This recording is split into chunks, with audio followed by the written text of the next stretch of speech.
Hello and welcome to Chapter 4, Systems of Differential Equations. So if you thought solving one differential equation in previous chapters was fun, you're really going to love solving multiple at the same time. In all seriousness, this stuff actually isn't too bad. We're going to look at applications for systems, so like how can we apply this to the real world, and then we're also going to look at how we can deconstruct a higher order differential equation. So for example, a third order differential equation into multiple first order differential equations in a system. And we'll explain how that's useful later. So the main focus of this chapter is differential equations or systems of differential equations where the number of dependent variables in your system is equal to the number of equations. And so what I mean by this is, let's just take, for example, a system of two differential equations. Let's say some function f and some function g, and they're both equal to 0. And so the variables that we can plug into this equation are going to be, for one, time. That's going to be our independent variable for both. And then we're going to have x and y, which are our two dependent variables. So you can see two dependent variables, two equations. And then we're not only going to be able to plug in just x and y, but also the derivatives of x and y, given that you can actually solve for those derivatives. So let's just assume you can, and add these to our list. So if these functions look kind of scary, having tons of different variables, pretty much all this is saying is that these are the only variables that you can use, and you can use any combination of them.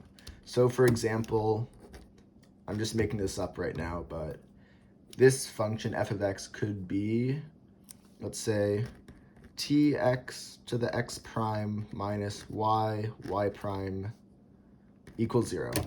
That is a valid function of f because the only variables that you use are the ones that are listed here.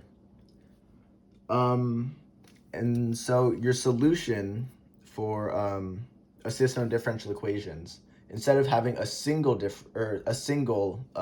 like x of t equation for a solution, you're actually gonna have a solution pair. So solutions come in multiple equations. And then for this system, it's going to be x of t and y of t. And the solution is just going to fulfill all the equations when you plug it in, just like normal systems of equations from Algebra 1.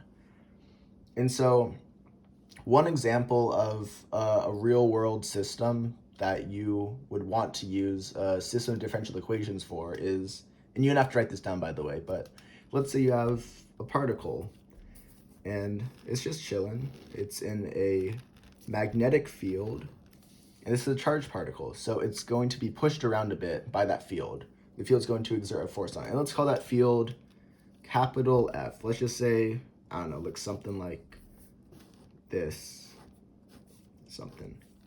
Let's call that field F. And you don't need to worry about exactly what capital F is. It's a vector field. We'll talk, or I think that gets covered later in this chapter. But pretty much what's going to happen is, as you try to convert this into a differential equation, you're going to use a law, and that's going to have the differential equation arise from it. So for example, in this system, we're going to use Newton's law. Mass times acceleration equals force. And so pretty much what we're going to do is apply this law to the particle in each one of its axes. So x, y, and z. So we're going to get mx double prime, because second derivative position acceleration, equals this force function times, and then the variables are going to be time, x, y, z, and their derivatives. And then we're going to do the same thing for y and z.